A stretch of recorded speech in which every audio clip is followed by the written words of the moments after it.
Saúde a todos com a paz do Senhor. Amém. Amém, amém. Amém, amém. Amém. Está aqui. Aleluia. Exaltando o nome do Eterno. Eu já agradeço o Vinícius, pastor Gilson, pelo convite. Dizer que Deus ele é fiel. Ele já se dá da honra, glória e majestade ao autor e consumador da nossa fé. Glória a Deus. Amém? Aleluia. Olha só, prometo ser bem breve, abrir a tua Bíblia. Em 1º livro de Reis, capítulo de número 19. 1º livro de Reis, capítulo de número 19. 1º livro de Reis, capítulo de número 19. Glória a Deus.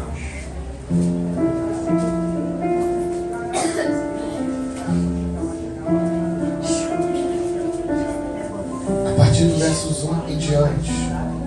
Quem achou, diga graças a Deus. Graças a Deus. E vai dizer assim: Elias foge para o Horebe. Acabe contou a Jezabel tudo quanto Elias fizera, e como matara a espada todos os profetas. Então Jezabel enviou a Elias um mensageiro dizendo: assim me façam os deuses, e ainda mais, se amanhã, a esta hora, eu não fizer com a tua vida como a um deles. Vendo, pois, o perigo, levantou-se para salvar a sua vida, e se foi e veio a Berseba, que está em Judá, e deixou ali o seu criado, e ele foi para o deserto, caminho de um dia, e veio e assentou-se debaixo de um pé de zimbro, e desejando a morte, disse: já basta, ó Senhor, tira-me a minha vida, eu não sou melhor que meus pais. E lançando-se debaixo do pé de zimbro, dormiu. E eis que o anjo tocou e lhe disse: levanta-te e come. E ele olhou, e eis que em sua cabeceira tinha um bolo cozido sobre a brasa e uma vasilha de água. Comeu e bebeu e tornou a dormir. E tornando o anjo do Senhor, pela segunda vez tocou, dizendo: levanta-te e come, porque logo longo caminho te resta. Levantou-se, pois, e comeu e bebeu, e fortalecido com aquela comida, caminhou 40 dias e 40 noites até o Horebe, o monte de Deus. Amém? Pode se sentar. Glória a Deus. Irmãos, a palavra do Senhor vai nos ensinar acerca de Elias. Só que para a gente entender esse texto, a gente tem que entrar no contexto. A palavra de Deus nos ensina que Deus levanta Elias para uma responsabilidade. E qual é a responsabilidade que está sobre a vida de Elias? Simples, o povo se desviou e começou primeiro pelo rei Acabe. O rei Acabe era o rei que não temia ao Senhor. E para não bastar, ele coloca como rainha do povo de Deus uma mulher cujo nome era Jezabel. Jezabel era sacerdotisa de Baal, de Baal e de Azera. A Bíblia vai dizer que eles, em conjunto, levam o povo à idolatria. Só que a Bíblia também nos ensina que Deus chama Elias para uma responsabilidade. E o mais engraçado é que a mensagem do profeta Elias era uma só: arrependimento. E o que é mais engraçado disso tudo é que Elias, algumas pessoas têm uma interpretação sobre a passagem de Elias quando ele vai diante de Jezabel e de Acabe e fala: segundo a minha palavra, não haverá chuva sobre a face da terra. Elias está cuja presença de Deus. Tanto é que ele fala: o Deus em cuja presença estou me enviou. Elias, ele chega diante de Jezabel, mas ele não chega sozinho. Elias, ele chega diante de Acabe, mas ele não chega sozinho. E qual é a mensagem que Elias tem para Jezabel e para Acabe? Simples: ainda hoje não haverá chuva sobre a face da terra. A Bíblia vai dizer que sobre 3 anos vai parar de chover. Mas quando Elias, ele termina de profetizar e dá o recado de Deus para Acabe e Jezabel, a Bíblia vai dizer que Deus leva Elias para um ribeiro de Querite. Diga comigo: Querite. Deus levou Elias para o ribeiro de Querite. Ribeiro é uma torrente de água Só que essa torrente de água, ela é momentânea. A qualquer momento ela pode secar. Mas o que eu acho mais lindo é que enquanto o profeta está dentro do ribeiro, a fonte, ela continua jorrando. Enquanto o profeta está dentro do ribeiro, Deus está sustentando o seu profeta. Por quê? Quem faz a vontade de Deus não fica desamparado no meio do deserto. Eu não sei o que você está vivendo, eu não sei qual é a fase da sua vida, mas Deus me trouxe aqui nessa noite para dizer para alguém: passe o que tiver que passar e viva o que tiver que viver, mas entenda que quem te sustenta sou eu. Então Elias, ele vai no ribeiro de Querite, e nesse ribeiro não falta pão, porque Deus está ordenando o povo para buscar pão e levar para o profeta. E o que eu acho lindo aqui é que o corvo, na tradição judaica, é um animal impuro. Repara que Deus está indo contra a lógica, e Deus está indo contra até mesmo a ciência. Por quê? Porque corvo não toca em coisa que não é morta. Então Deus está dando ordem aos corvos para levar alimento para quem está precisando. E repara que Deus está suprindo a necessidade do profeta. Ele profetiza, mas está fazendo a vontade de Deus. E quem faz a vontade de Deus, o Senhor sustenta no meio da caminhada. Eu quero liberar a palavra de Deus para alguém aqui nessa noite, que entrou crendo que Deus é poderoso e não entende o porquê que está passando por alguma adversidade. Mas eu quero dizer para você que dentro do cenário que tu está vivendo, querido, Deus, ele vai te alimentar. Com o quê?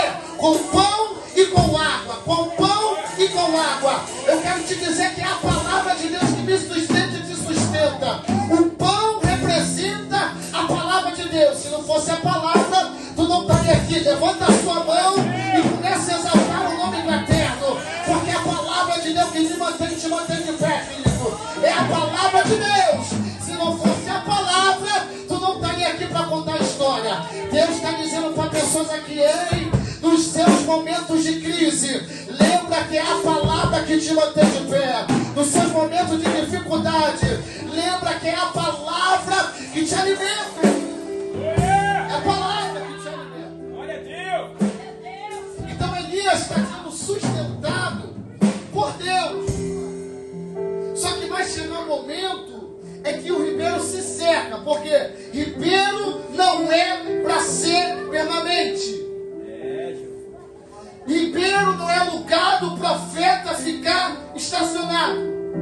Só que Elias não está estacionado. Elias está debaixo de uma ordem divina. Aí Deus dá uma ordem: Elias, vai para Sarepta, porque lá ordenei uma viúva que te sustentasse. A Bíblia vai dizer que Deus deu ordem a uma viúva. A Bíblia vai dizer que se ela é viúva, ela perdeu seu marido.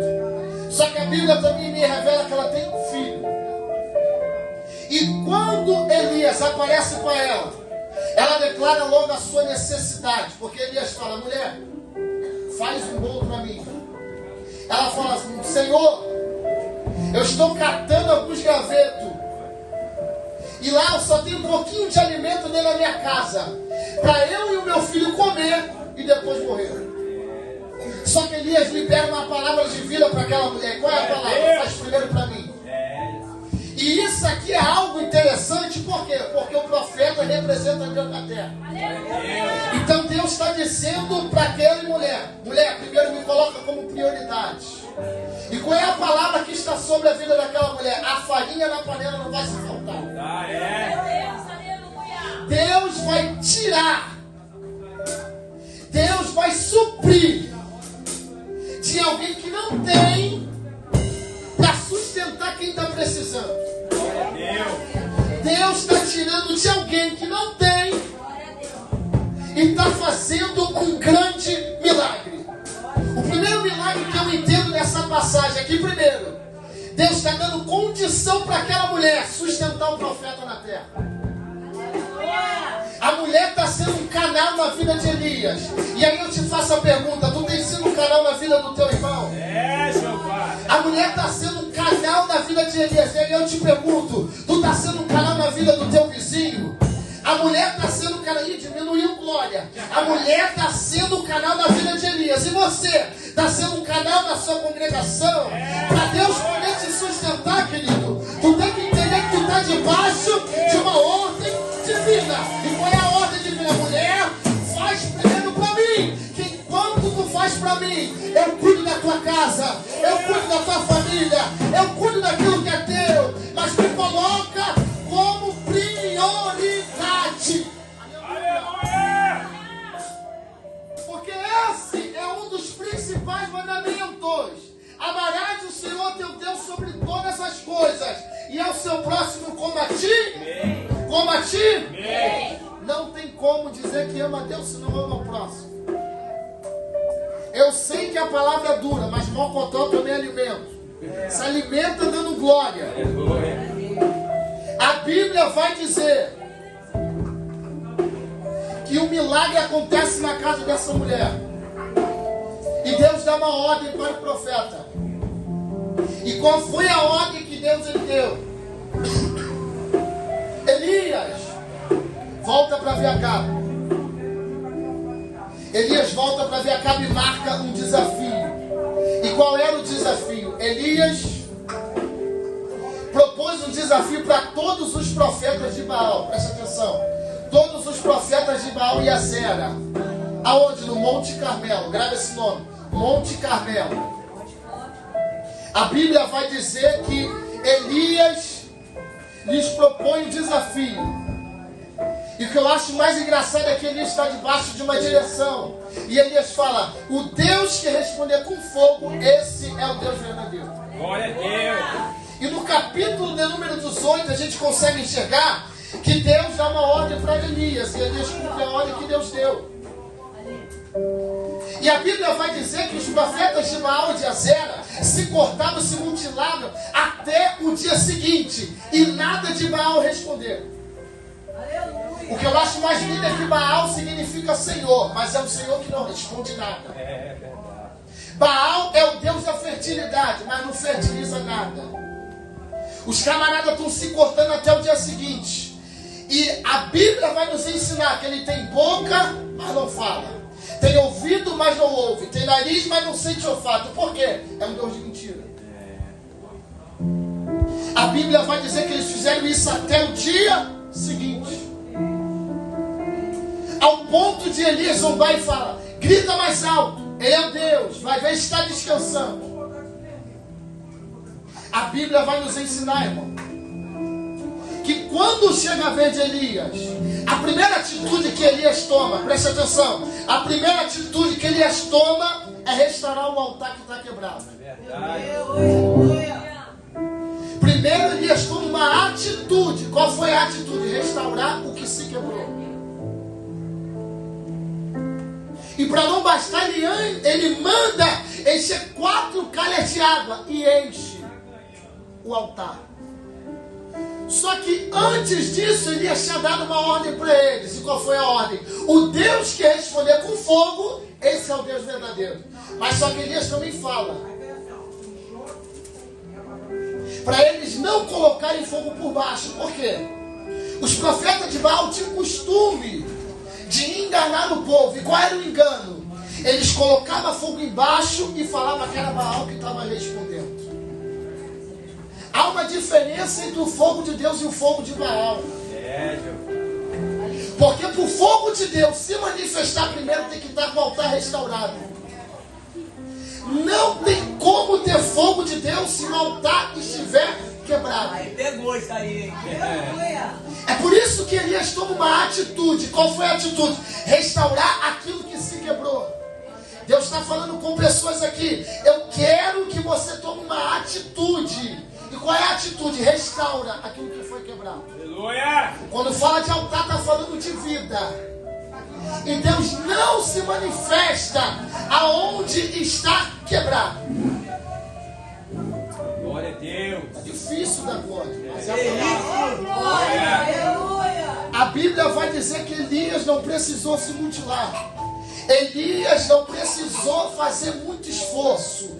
Ele apenas fez uma oração. E qual foi a oração? Senhor, Mostra que o Senhor é Deus sobre esse povo. Primeira atitude, restaura aquilo que foi quebrado. E qual é a segunda atitude, pregador? Faz uma oração, porque a Bíblia vai dizer, Jeremias 33:3, clama a mim e responder-te-ei, anunciar-te-ei coisas grandes e firmes que tu não sabes. Clama ao Senhor vosso Deus, porque Ele ouve as nossas orações de súplica. Deus está estendendo os seus ouvidos, mas é necessário clamar mais. Deus quer restaurar o que foi quebrado, mas é necessário clamar mais. Eu sei que está difícil, eu sei que está complicado, mas enquanto você clama, Deus está dizendo, eu trabalho na tua casa, mulher, eu trabalho na tua casa, homem, apenas se posiciona da forma que eu quero que tu se posiciona, porque eu tenho o poder de restaurar aquilo que foi quebrado. Cadê você que crê? Levanta a sua mão e exalta o nome do Eterno, porque Ele está aqui nessa noite na pessoa do Espírito Santo. Eu posso sentir a graça e a presença de Deus aqui, e Deus está dizendo para a igreja, eu ouço as suas orações de súplica e entro nas vossas necessidades. Aleluia! Deus, Ele ouve o clamor da sua igreja. Atos capítulo de número 12. Pedro está dentro da prisão, mas a igreja está orando, pedindo, Senhor, solta Pedro, Senhor, solta Pedro, Senhor, solta Pedro. E uma coisa que Deus se agrada é do crente que ora, e o crente que não ora precisa ser avivado novamente. O crente que ora está com a unção acima do vaso. O crente que ora, ele recebe vitória da parte de Deus. Deus está dizendo com pessoas aqui, passe o que tiver que passar, viva o que tiver que viver, mas não larga a mão da ferramenta que Deus te deu. A ferramenta que Deus te deu foi a oração. A Bíblia vai nos ensinar, orai sem cessar. Incessantemente, a oração tem que ser contínua. E Elias entendia isso. Elias não usa a palavra bonita, pastor Gilson. Elias não usa palavras complicadas. Ele apenas ora e entrega o que está dentro do seu coração, falando, Senhor, mostra para esse povo quem é o Deus verdadeiro. A Bíblia vai dizer que Deus se manifesta com fogo. O fogo é a confirmação de quem é o Deus verdadeiro. Preste atenção. O fogo é a confirmação do Deus que é verdadeiro. O fogo vem, desce, porque o fogo de Deus não é de baixo para cima, é de cima para baixo. Só que para o fogo se manifestar, houve oração. O problema é que às vezes a gente quer receber coisa da parte de Deus sem orar. Deus está dizendo, eu quero que você ore mais. Não tem como receber fogo de Deus se não houver posicionamento. Aonde? Na oração. Então o fogo desce na medida que o profeta ora. E o altar só é altar aonde tem sacrifício. Glória a Deus! Então o fogo desce sobre o altar. Hoje o altar simboliza eu e você. Nós somos o altar do Espírito Santo de Deus. E para o fogo de Deus poder descer, o altar precisa estar restaurado. A casa precisa estar limpa. Entenda que Deus não divide a sua glória com ninguém.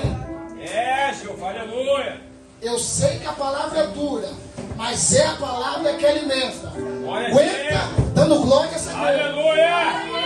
A Bíblia vai dizer que Elias mata todos os profetas de Baal e de Azer.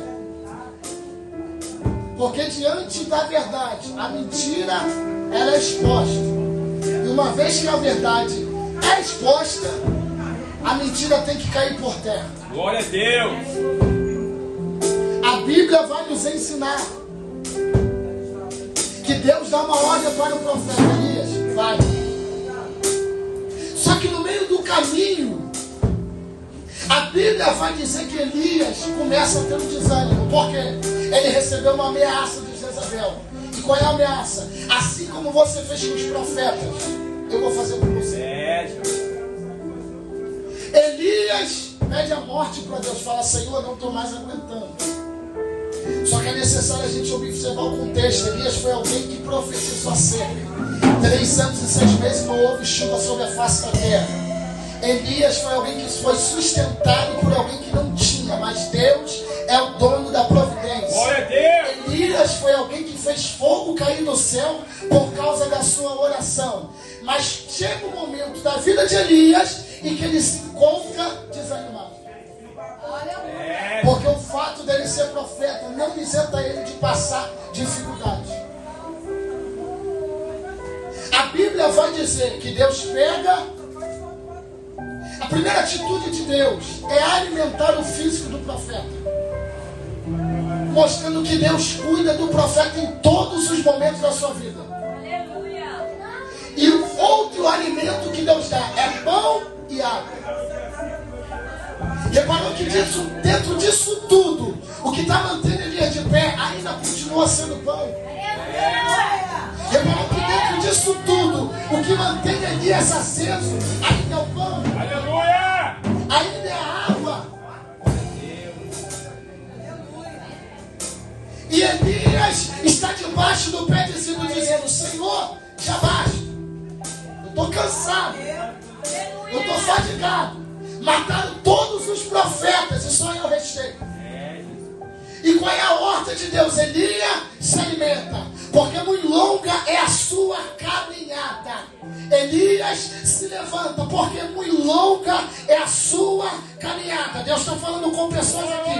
Eu até entendo o teu momento de crise, mas não é tempo de baixar a guarda. Eu até entendo o teu momento de dificuldade, mas levanta, se coloca de pé, porque a ordem é para tu dar continuidade naquilo que eu comecei. E aquele que começou a boa obra, ele é fiel para terminar. Cadê você que crê nisso? Levanta sua mão e exalta o nome do Eterno, porque é Ele quem te alimenta, é Ele quem te sustenta. Está na prova, mas exalta o nome do Senhor, porque Ele cuida de você, Ele cuida de você, Ele cuida de você.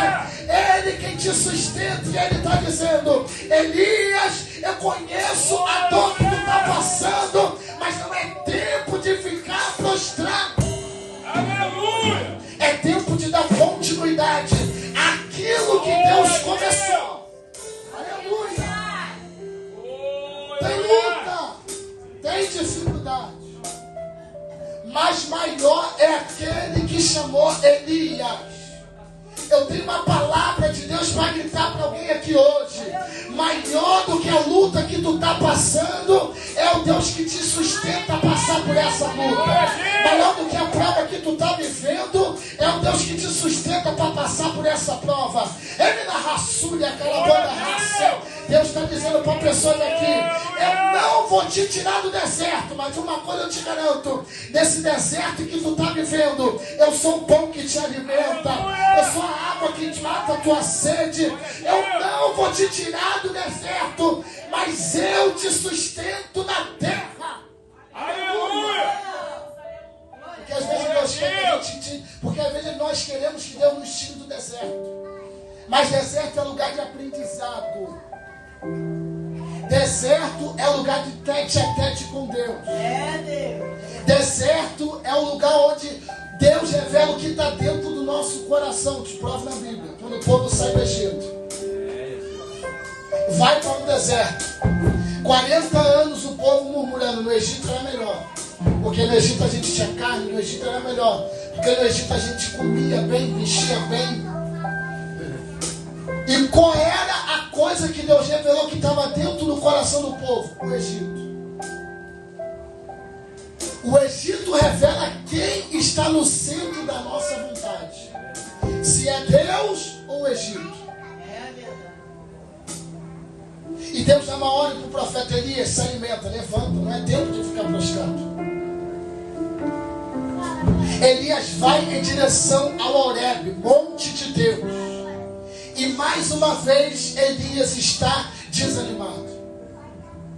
E Deus faz uma pergunta para o profeta. Escuta isso. Deus faz uma pergunta para o profeta. E qual é a pergunta? O que fazes aqui, Elias? O que fazes aqui?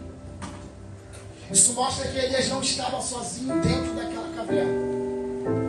nosso problema é achar que nosso Deus nos abandonou no nosso momento de crise.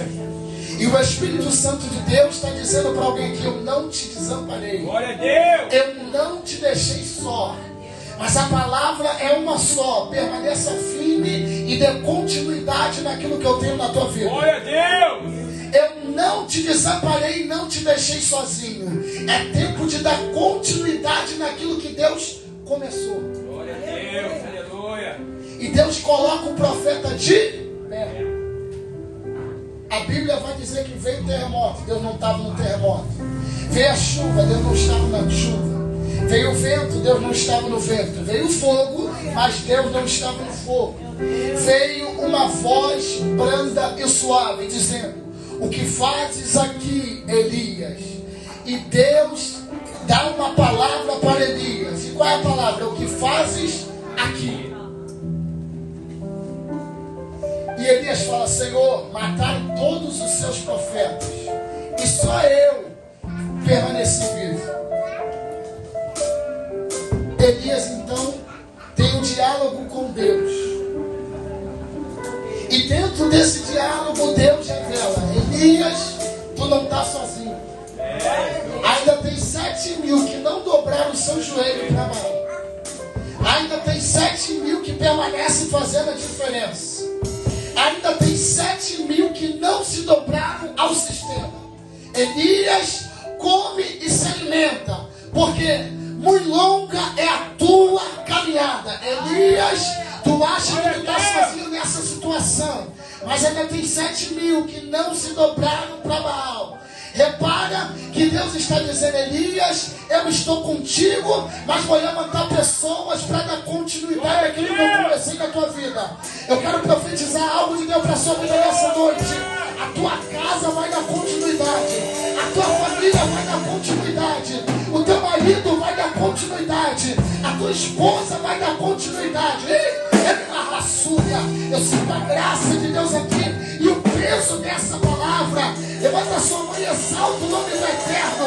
A tua casa vai dar continuidade naquilo que Deus vai fazer através de você. Cadê você que crê nessa palavra? Levanta a sua mão e exalta o nome do Eterno, porque Ele está aqui nessa noite na pessoa do Espírito Santo. E Ele manda dizer para a igreja: eu ouço os vossos clamores, eu enxergo as vossas necessidades. Toco hoje na sua casa, na sua família, mas não é tempo de ficar prostrado. Se posicione da forma que eu te chamei, querido, porque as aflições desse tempo presente não se compara, não se compara, não se compara, não se compara com a glória que nos está para ser revelada. Deus está dizendo para pessoas aqui: passe o que tiver que passar, viva o que tiver que viver, mas não larga a mão daquilo que eu coloquei sobre a sua vida. Aleluia! Porque Ele é poderoso. Glória a Deus! E Ele conhece a necessidade do profeta. Ele conhece a minha, Ele conhece a tua necessidade, querido. Ele sabe aonde o meu e o teu calo aperta.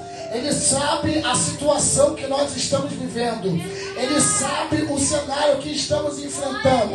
Mas faz que nem uma diaconisa lá da igreja fala: mostra para o teu problema o tamanho do teu Deus. Entenda que o teu Deus é maior do que o diabo, o teu Deus é maior do que a luta, o teu Deus é maior do que a dificuldade. Elias, o teu Deus é maior do que a dificuldade que tu está vivendo. Não larga a mão do propósito que Deus colocou na sua mão. Aleluia! Tem luta, irmão, tem prova. Eu não vim aqui pregar o evangelho sem luta, sem prova, não. O evangelho é renúncia. E aonde tem renúncia, tem dificuldade. Glória a Deus! Só que uma coisa a gente tem que entender: que a nossa luta não é contra a carne nem contra a sangue. Vai doer isso aqui. A nossa luta não é contra a carne nem contra a sangue. Entenda que a tua luta não é contra o teu vizinho. A tua luta não é contra o teu marido. A tua luta não é contra a tua casa. A tua luta não é contra a tua família. E como é que eu vou vencer essa guerra? De joelho. Como é que eu vou vencer essa guerra? É em silêncio, orando, clamando, crendo que Deus permanece no controle. A Bíblia nos ensina que a fé é o firme fundamento das coisas que não se veem e a prova das coisas que se esperam. Que sem fé é impossível agradar ao Senhor. Sem fé é impossível agradar ao Senhor. A fé não é para me agradar e te agradar. A fé é para agradar o Senhor. Entenda que eu ter fé não me torna soberano. Deus não vai fazer a minha vontade, não. Mas a fé, ela me torna dependente de alguém. A fé, ela não me torna soberano. Ela me torna dependente de Deus. Tu tá na luta, mas tu sabe quem é que te sustenta. Tu tá na prova, mas tu sabe quem é que te alimenta. Tu tá passando o pior cenário que tu tá vivendo, mas tu sabe quem é o Deus que te mantém de pé. Isso é ter fé. Ainda que vá contra a minha vontade, eu creio tanto no Senhor que eu escolhi fazer a vontade dele. Isso é ter fé. Entenda, faz parte da caminhada. Então vamos fazer uma autoanálise aqui. No Ribeiro de Querite, Deus se revela para Elias como o Deus da providência. No Monte Carmelo, Deus se revela para Elias como o Deus que responde. E no Monte Horebe, Deus se revela para Elias como o Deus que alimenta e que sustenta. Glória a Deus. Eu não sei qual é o momento da sua vida que você está vivendo hoje, mas creia que Deus permanece no controle. Glória a Deus. Eu não sei qual é a crise que tu está vivendo hoje, mas uma coisa eu te garanto: Deus te sustenta a passar por essa crise. Quando nós olhamos para as tribulações de Jó, a Bíblia vai dizer que Jó, ele determina: eu sei que o meu Redentor, ele vive e se levantará sobre o pó. Mas no capítulo 1, Jó só conhecia Deus de ouvir falar. No capítulo 15 ou 19, se não me falha a memória, Jó ele determina: eu sei que o meu Redentor vive. O camarada está todo quebrado, mas está dizendo: eu sei que ele vive. Ainda que eu morra, ele vive. Ainda que eu perca a minha vida, ele é poderoso. Glória a Deus. E no capítulo 42, Jó, ele é restituído, tudo em dobro. Aí ele vai dizer: porque antes eu só conheci o Senhor de ouvir falar, mas agora os meus olhos os veem. Deus restaurou tudo em dobro para Jó. Qual foi o propósito da luta? Se revelar para Jó. Dentro do cenário que eu e você nós vivemos, querido, Deus ele se revela quem ele é. E quem ele é? Misericordioso. Quem ele é? O Deus Todo-Poderoso. Entenda que independente da situação, você depende dele. Só que tem pessoas que têm a crise da exclusividade. Eu vou falar. Tem gente que tem a crise da exclusividade. Tá que nem Elias: Senhor, só eu restei. Síndrome da exclusividade. Tem gente que acha que se não dirigir o culto não flui. Tem gente que acha que se não pregar, o fogo não desce. Sendo que o fogo não depende do ser humano, o fogo depende de Deus. O fogo não vem de baixo para cima, vem de cima para baixo. Tem gente que está prostrado dizendo: eu vou ficar aqui parado, eu quero ver como é que ele vai se movimentar agora. Mal sabe o diabo que o Deus que sustenta ele está aqui nessa noite. Mal sabe o diabo que o Deus que alimenta está aqui nessa noite. E ele está dizendo para pessoas aqui: tu não precisa de água, tu não precisa de casa, tu não precisa de carro, tu não precisa de dinheiro, não, tu precisa é de Deus, e todas as suas necessidades estão nele. Quer ver? A Bíblia vai nos ensinar: buscar em primeiro lugar o reino de Deus e a sua justiça, e as demais coisas vos serão acrescentadas.